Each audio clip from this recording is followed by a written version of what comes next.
Alright, so this is a little quick video on a cool little trick I know how to do, and that's spinning a binder on your finger.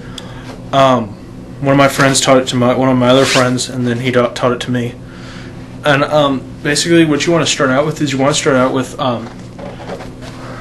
don't have one, but the the inch binders, the inch like notebook binders with like the rings and stuff, and you want to start on one of those, and you want to fill it full with paper.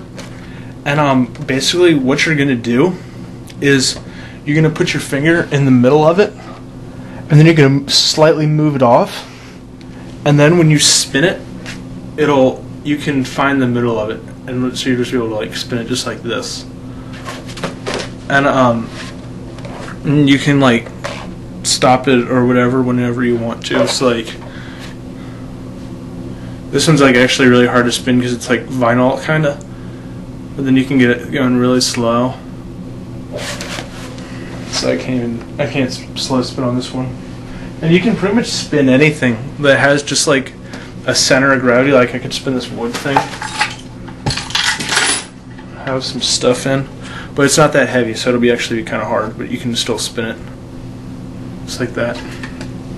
And so yeah, it's kind of a cool trick. You also can do plates and bowls and stuff. You could do your laptop. I don't know. I just used to do it in school. They're just like sitting in the back of the classroom, just spin your binder. Everybody's like, "Oh my god, how do you do that?" So you know, kind of a cool little thing. It's gonna take you about a month to learn, and you're probably thinking, "Oh my gosh, it's not worth it," but it actually is, because it's like riding a bike. You never forget. Like I honestly hadn't spun anything until today, since the end of school, which was like beginning of summer.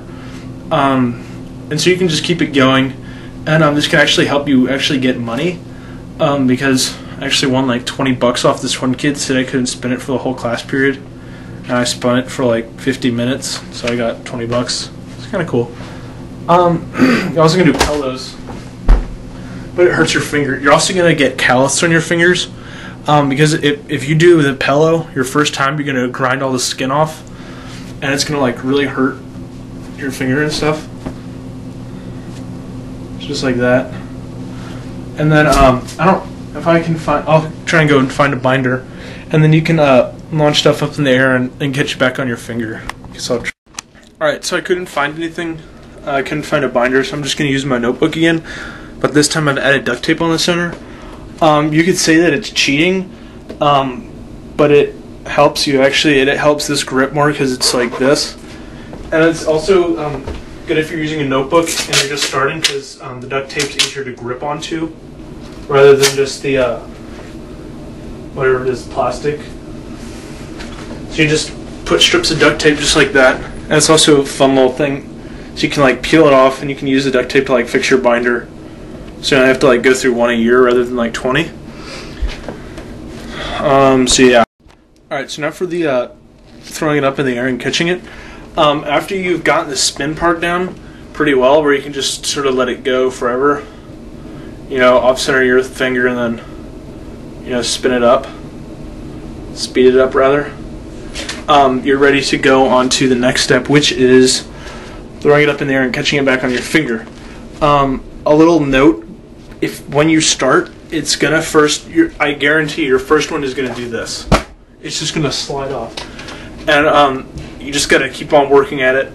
And you want something that's around 1 pound or 2 pounds, because if it's too light, it'll just be like spinning a tablecloth. It'll just like float off your hand, and if it's too heavy, it'll actually start bending your finger back like that. And it was this fingernail. Yeah, it was on my middle one. See how it's flattened out at the top? That's because I was always spinning textbooks and stuff on my middle fingers, and it actually started bending this back, and my fingernail actually came out and it started fluting, so it could like bend downwards, which is actually kind of bad. So I mean, there's some danger to it, but it's going back nicely. I just have to pinch it in once in a while. So yeah, that's if you're doing heavy stuff like a 5-pound textbook. I think I've done around like 8, and that was on 2 fingers like this. And you can do all your fingers just as long as you get used to it. So yeah, so your first one is basically going to be like that. Like you're not going to be able to hold it on, like, or if you're lucky, your first time will be about that. But once you get used to it, like me, I can just find the center instantly and just slow it down to like that. So yeah. So for the throwing,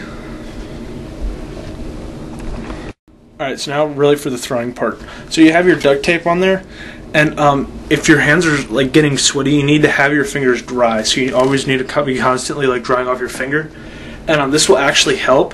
Because when your finger's like sweaty, it'll be like slippery and stuff, and then if you dry it off, it'll become like moist, I guess, and it'll increase the friction a lot more, and so you'll be able to spin it and throw it up a lot easier. So once you have it spinning, you want to find the center of it, and you basically just want to push up and land it right back on right on the middle, and this is going to take you a while to get used to. This is also what the duct tape sort of helps, is because when you throw it up, you can look at the bottom and you can sort of judge where it's going to land. But over that, this is going to take you a while. I think the highest one I've done is like 9 feet or something. It was like a 10-foot ceiling, and I was like sitting down pretty low. So I'm going to say about like a 9-foot throw. So yeah, it's just like that. There was one. You can pass it off to your different fingers, and it gets harder as it goes because you gotta transfer it to other ones, but it will.